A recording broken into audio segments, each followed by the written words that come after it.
What's happening, everybody? Good motherfucking morning. And thank you so much for tuning in to the Smoking Simian podcast. I think I'm going to try something new and start saying this at the beginning of the show. If you guys like this shit, make sure you subscribe and follow all my social media and whatever else. It feels weird to do that because I'm not here for... as much as I want this podcast to get big, I feel weird promoting it. It's like a weird, I don't know, maybe an imposter syndrome or something. But, yeah, follow me on all my social media, subscribe, do all that stuff. We're going to see if that makes a difference. You guys see I'm always doing different things on here, trying different stuff. I hope you guys enjoyed last week's episodes. It's just me again on a Monday. We're going back to the regular format. We switched it up a little bit last week, but shit, we back and we better than motherfucking ever. I got my trusty CCRI shirt on. Isn't that great? I think I'm going to go back to CCRI just for fun. Just take some classes there for fun, because it's cheap. You know what I'm saying? A couple $100. You learn about, you learn about anything you want. You learn how to speak Spanish for a little bit, you know? I actually enjoyed my time over at CCRI. It's funny, because this is like a real... You're like a scumbag, but with some kind of direction if you have one of these shirts. Not a lot of people have these shirts, man. I'm telling you right now. You only get a shirt like this if you either buy it, which nobody's going to do at the CCRI. Who's going to go to the CCRI bookstore? Oh, I love this is great. This is awesome. I'm totally going to go buy one. I'm repping CC. Hold on, I got wires in here that piss me off. I'm repping CCRI. Oh, yeah. I don't even know if they had these in there. That's how shitty they are. They're like, we're not going to have merch for our fucking school. What the hell is this? No, the only way you'll get this is if you took if you went to the orientation and actually took it seriously at CCRI, because they just gamed you for free. They gamed you for free, and I was like, oh, I gotta go to the orientation, and I could have not, but I fuck with this shirt, green. I don't have many shirts, many green shirts, or green anything really. Now that I think about it, but yeah, no, I was thinking, why not? Why not just go back, take a couple, business courses or something like that when I have more disposable income? So I was falling on hard times this month. Hard times. It's tough, June. June's a tough month because I got 2 birthdays, Father's Day, and then we come off May, which I have 2 birthdays. Actually, I have more than 2 birthdays, but I only have 2 that I really have to worry about. And Mother's Day, you know what I'm saying? There's no rest. It's crazy. It's crazy. Each month, almost every fucking month, bro, there's something you gotta pay for, some bullshit. Obviously there's everyday expenses and whatever the fuck else, but think about all the nonsense. All right, so you have, let's say 5 or 6 family members, right, whose birthdays you honor faithfully every year. These people outside.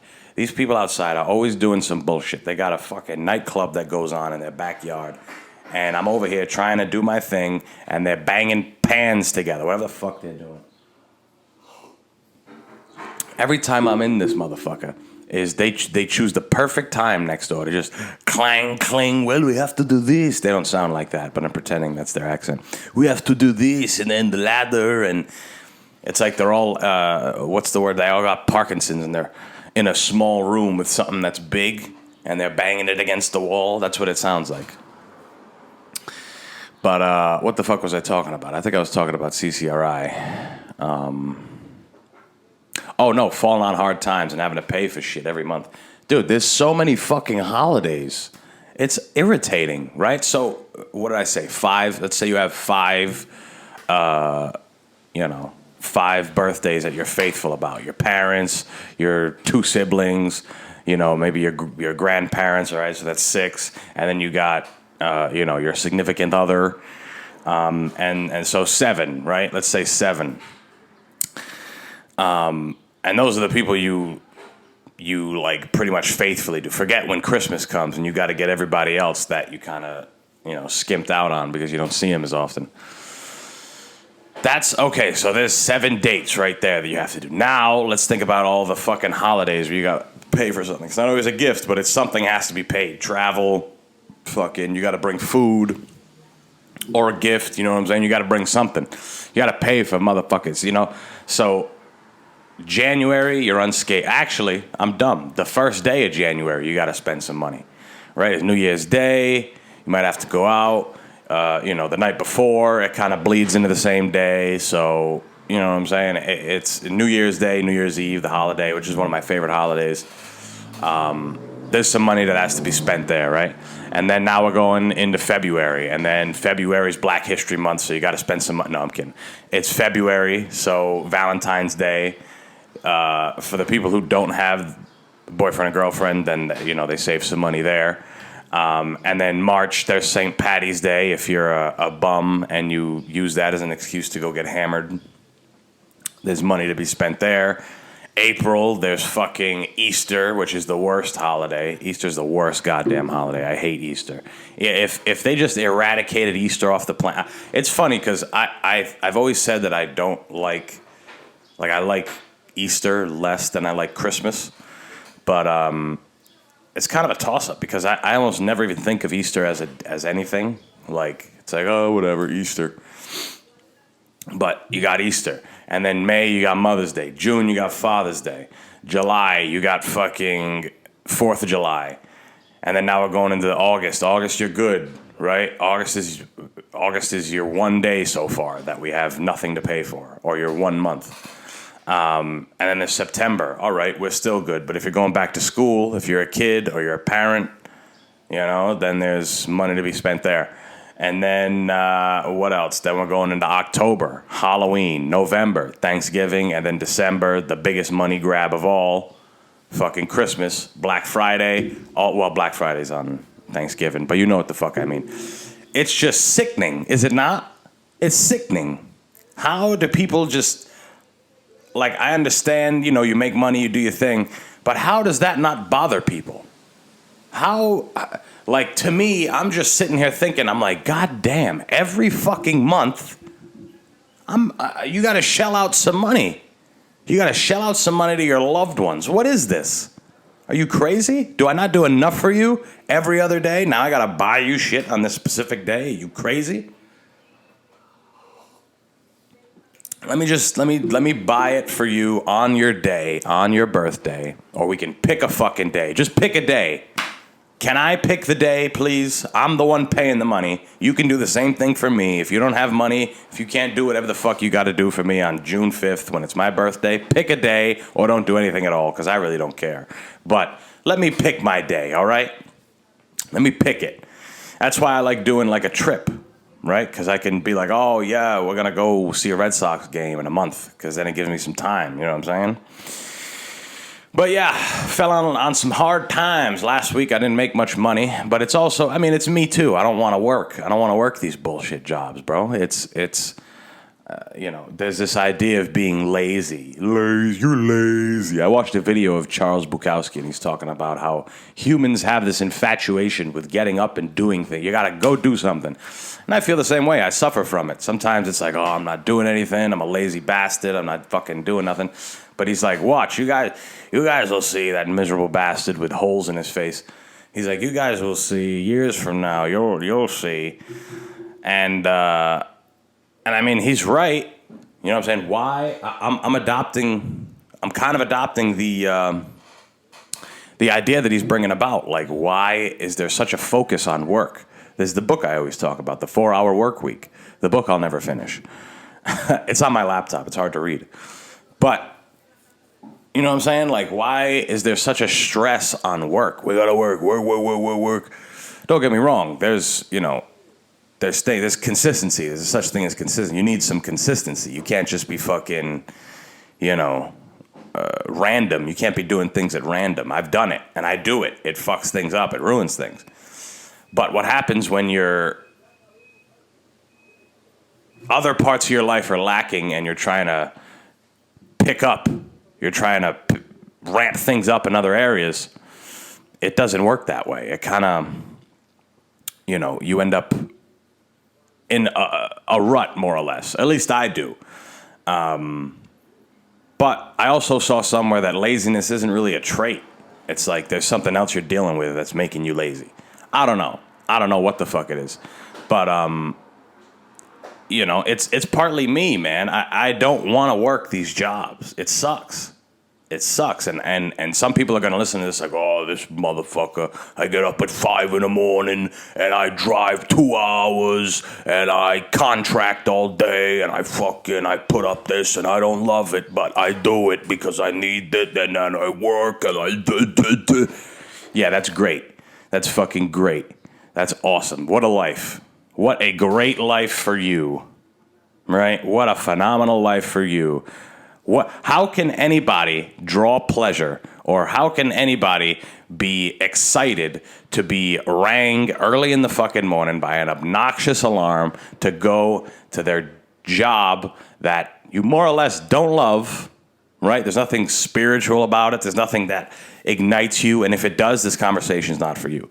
But there's nothing in there that ignites you and gets you up out of bed where you don't even need an alarm. No. You get rang the fuck by an alarm so you can go to your job, so you can bitch at people like me who are trying to get out of that cycle about how we're lazy and we don't do this and what the fuck are you doing? I'm over here, you're making YouTube videos. I'm over here doing this for these people and boop, boop, bop, bop.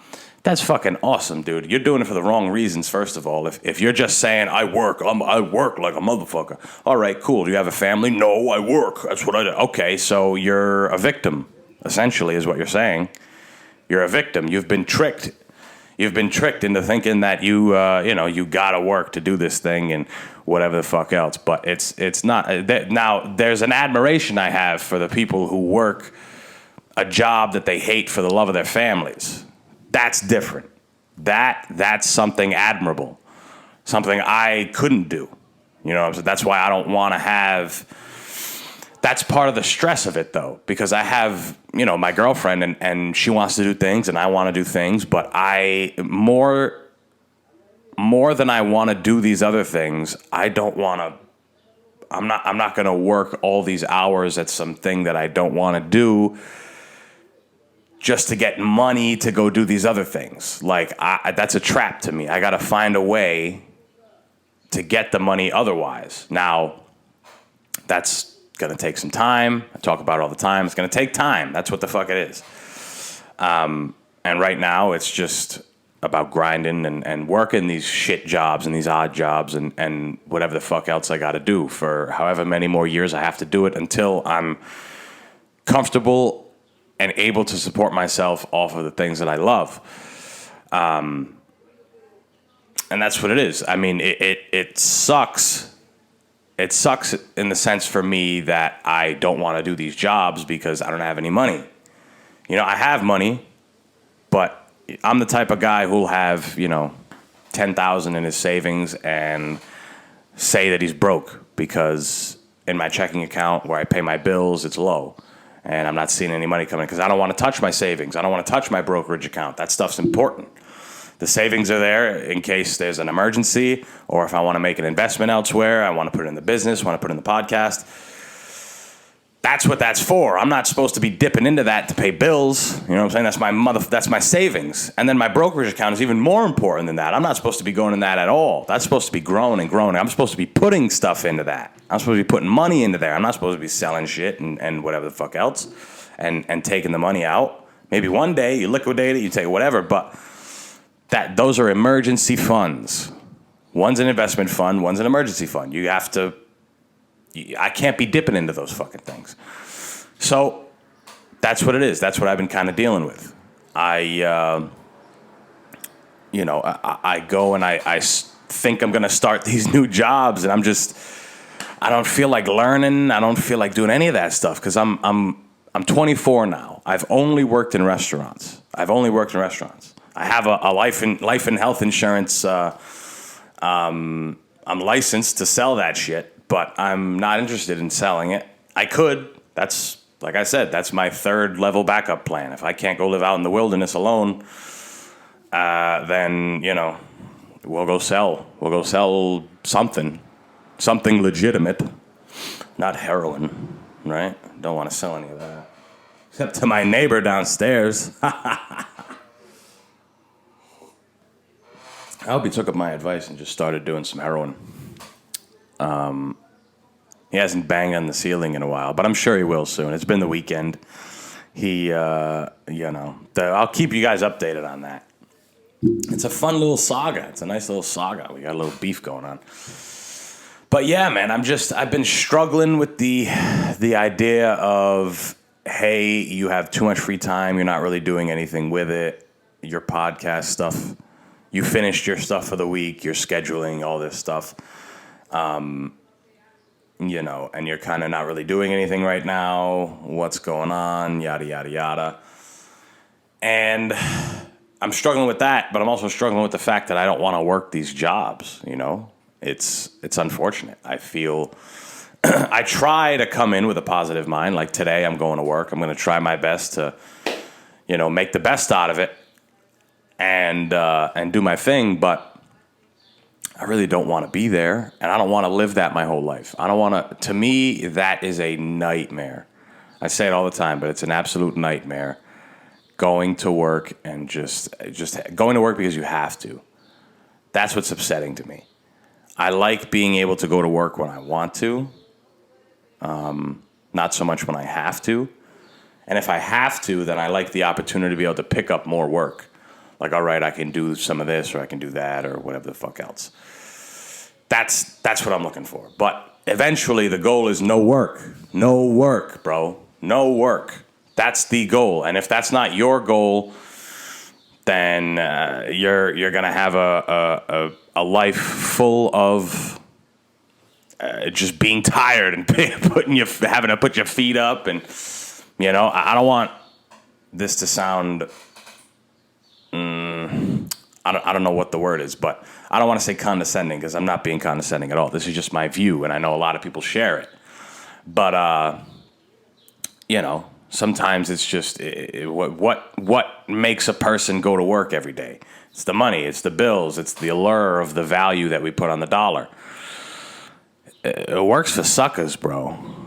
Works for suckers. Like, work until you get to a point where you don't have to. That's the goal. That's the goal for me. I'm not trying to work fucking 40, 50 more years, bro. Are you kidding me? Retire at 70? That's what it's looking like. That's what everyone tells us. My mom, my parents. Oh, there's going to be no money for your Social Security. It's going to be gone. You're going to be nothing. There's going to be nothing there. You're going to have to retire when you're 72. Okay, yeah. All right. Find me at the end of a rope. Okay? Find me at the end of a rope. If I start a job and they say, all right, 72, you'll be able to retire. Yeah, okay. That's when I leave. That's when I burn the building down. That's when I pull a McAfee. John McAfee. What a crazy life that guy lived, huh? What a crazy life that guy lived. After reading his story, I wonder if it was an actual suicide, because he was kind of a strange cat. He was a strange cat. Let me take a sip here. That guy was a weirdo. I mean, his pops killed himself when he was like 15. And then he was... When McAfee got older, he went and he started his PhD, and he got kicked out of Roanoke University because he slept with one of his students, which is pretty gangsta if you ask me. Then he took a bunch of hallucinogens. And then it said that he snorted like a bunch of DMT, like a lot of it, and it fucked his brain up. His brain just turned to mush, and he thought his whole life had been a hallucination. His shit never repaired. Which is crazy, because he was probably in that Spanish cell, and he's like, this is kind of nice. Because he was tweeting from there, and he's like, this isn't bad. I have my food, and I'm an old man. This is good. It's interesting. Seemed like an interesting guy. And then he moved to Belize, and he got with a 16-year-old girl who said that the town was corrupt, so he started getting real paranoid. He thought people were after him, and... yeah, he was a sicko, that guy. But all the while, he was able to become incredibly wealthy. He had like a 9-figure net worth, like $100 million or something, that dropped to $4 million during the recession. That's what brought him to Belize because he had no fucking money, and he started all these weird businesses like a tobacco and a water testing company or water taxi company. I apologize. Interesting guy, very interesting guy. Hung himself a la Epstein. There was suggesting that he had a lot of Bitcoin, a whole lot of Bitcoin locked up. Bitcoin.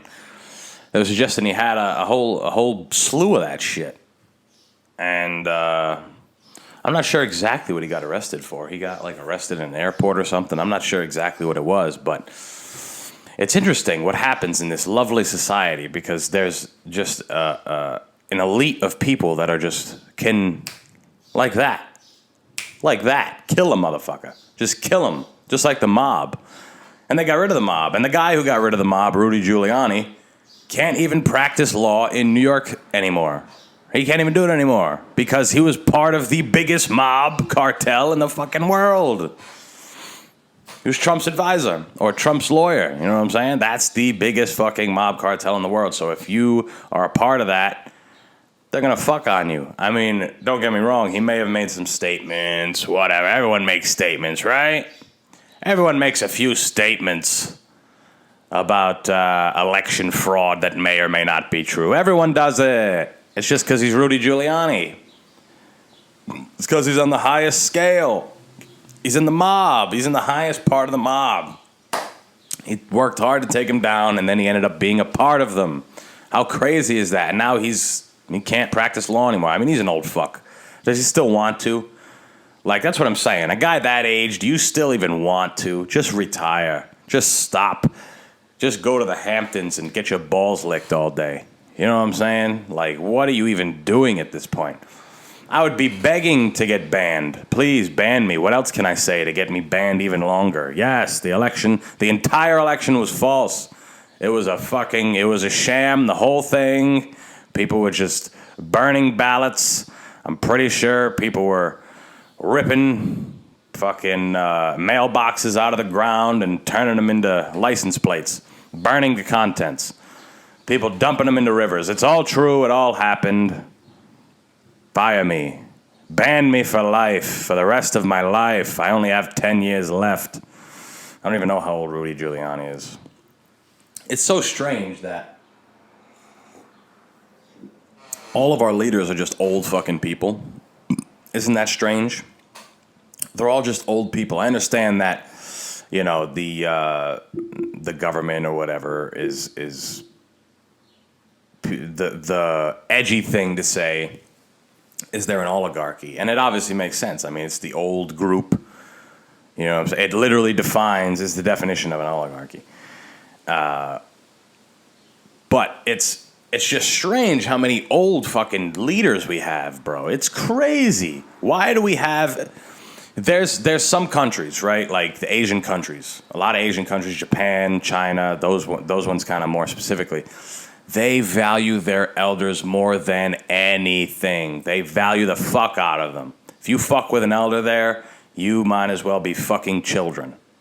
You know what I'm saying? They will fuck you up. That's what I hear, at least. The elders in those countries are most important. Over here, we don't give a fuck about our elders. We don't care about our old people, but we have them running the country. Isn't that crazy? Nobody cares about anybody in this country. Nobody. People walking around, they don't care about an old guy. They see an old guy driving, they're like, get that fucking, he doesn't deserve to, he can't drive, look how slow he's going. Fucking Momo, you drive past him, fuck you. Old guy, no respect for old people. Nobody cares about old people. Nobody cares about old people in this country. They don't. Unless they're related to him. Oh, I love Granny. She's a hot ticket. She's so hard-hitting. She's 82. She hasn't missed a beat. Quick as a whip, that old woman. But you see some old person walking down the street, the first thing you say to your buddy, oh, wow, that bitch is fucked up. Look at her. Leant over. Look at that. Oof. Wouldn't want to get that old. I hope God takes me out quicker. Take me out at 50, please. Don't let me see 78 like that woman. Oh, God, I don't want to age like that. Shit. Nothing but bad things. Nothing but shit things we have to say about old people, but they run our motherfucking country. Isn't that crazy? Isn't that crazy? I want to know the median age of the country's leaders in terms of Congress and the Senate and that type of thing. It's got to be over 50. It's got to be over 50. Who's young that's at that level? There's AOC. I'm not well versed in this, so that's the only one that came to my mind. But it's all old people with fucking that's how they talk. And then the women like, you guys, it's strange that we have. Don't you think that it would make sense to have a world leader that's a little younger, can take the stress, like when we had Obama, and you can have your opinion, whatever. This isn't really me opinionating anything other than the fact that we have old-ass motherfuckers leading this country. But at least he was young.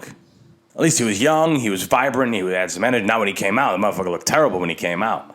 Looked like he took 3 strokes. But he, at least he was young. He was able to fucking speak and do whatever the fuck else, and deal with what's going on. We got these old people, hella old people. It's weird. All throughout history, it's been old, just old motherfuckers. Anytime we get a young person, bang, they get shot or they get demoralized or people take them down off their pedestal and whatever the fuck else. And that's just, I'm really just talking about JFK and Barack Obama. But I'm sure there was more. You know what I'm saying? I mean, I don't think Bill Clinton was that old. I don't think Eisenhower was that old. But then we got just ancient people. I mean, we had McCain running, who was like in his late 80s or mid 80s, or he was 80 or something. I don't know. I could be completely fucking wrong. Reagan was old. He was like 80 years old at the last year. Like, it's nuts. It's nuts. And I don't know what brought me on this tangent that we have these old people running things. But, I remember because I was talking about McAfee. They're so ready to just kill. They're so ready to kill. There's so many things that... There's bad stuff, right? There's wars. There's, civil unrest all over the world. There's famine. There's kids going to bed hungry. People don't get clean water. The air is fucked up. The environment. There's so many problems. But none of them are more interesting to me or more pressing to me than the elite that just murder motherfuckers. That just kill. They kill, and these are the ones we hear about. These are the ones that we hear about. You follow? So, it's just strange. It's strange to me. It's very strange. I didn't mean to go off on that tangent, but that's what the fuck it is sometimes in the Simian. You get me rapping and saying whatever the fuck else. Another thing I wanted to bring up is I've been getting real infatuated with live performance. I've been watching a lot of different famous performers, famous artists that were known for the live performance. Maybe because I'm getting that itch to get back up on stage. I know I've been saying it for a couple of weeks, and you'll probably hear me say it on Thursday's episode. But it's there's something about watching a person go up on a stage and not give a fuck where they are in the world. It's the same thing when there's 2 fighters, right? And one guy's from the U.S. and one guy's from, like, Kazakhstan or something. And it's like, these guys are worlds apart, but they're about to connect through something that we all know about, fighting, combat. So when you have a comedian or a singer or a band, and they go up and they don't give a fuck where they are. They're going to go and they're going to do their motherfucking thing whether you like it or not. That to me is, it's such a display of will. Such a display of going out and saying, I don't care about any of this stuff. I'm going to go and do me. I don't care about the crowd. I care about the crowd, but I don't care about I don't care about the extraneous circumstances, right? The crowd might not like it. The area I'm in doesn't like the style of stuff that I do. It's like worrying about, I draw back to fighting. It's like worrying about your opponent more than you worry about your skill set. That's not how you go into a fight. You got to make sure that they're worried about what the fuck you're doing.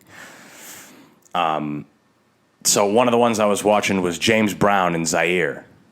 That is in like 1974. James Brown I can't stop watching it. It's this video of him doing the payback, the big payback.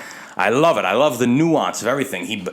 The way he swings the mic and catches it and does a split. Get down with my girlfriend. Like, not knowing what he's saying, just I love big payback. And then the big ass band behind him, they're dancing with him. Motherfuckers have saxophones, they're not even playing them because the song doesn't call for it. And they're just, the big payback. And there's people dancing in the crowd, and there's people dancing on the stage. And it's almost like, who cares? There's two people on the stage that are dancing with him. And it's not like they're backup dancers. They're just there dancing. But they're definitely in the mix. And you're like, why are they even there? But who gives a fuck? Because look at this. Look at this. This motherfucker just came on a stage in Africa. In Africa, in a country that maybe he had never been to prior. And these people love him. And he's doing his thing without any inhibition. He's just going to do it. And that, to me, is peak performance. Peak performance, where you can go out and you can impose your will on a crowd, on a person, on a group, and whatever you're doing does not matter, and it resonates. It resonates. Whatever's going on does not matter. You're going to do whatever the fuck you want, and it shows. That's why a guy like James Brown, who was known for doing terrible things outside of music, especially regarding women, he made him a superstar. Who the fuck was going on a stage doing what that guy was doing?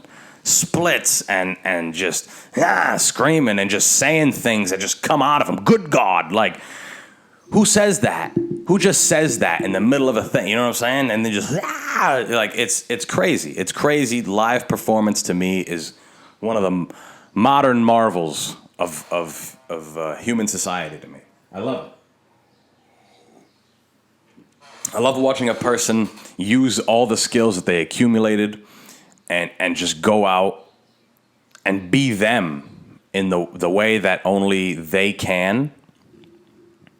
And it just resonates with everybody. I fucking love that. So if you guys want to get a kick out of something and just see, like, to me, I'm always like, what made this person huge? What made them tick? Right? What made Jimi Hendrix the guy that he was? Well, aside from his crazy guitar playing, look at his live performance. Imagine seeing Jimi Hendrix play. Imagine seeing a Jimi Hendrix concert.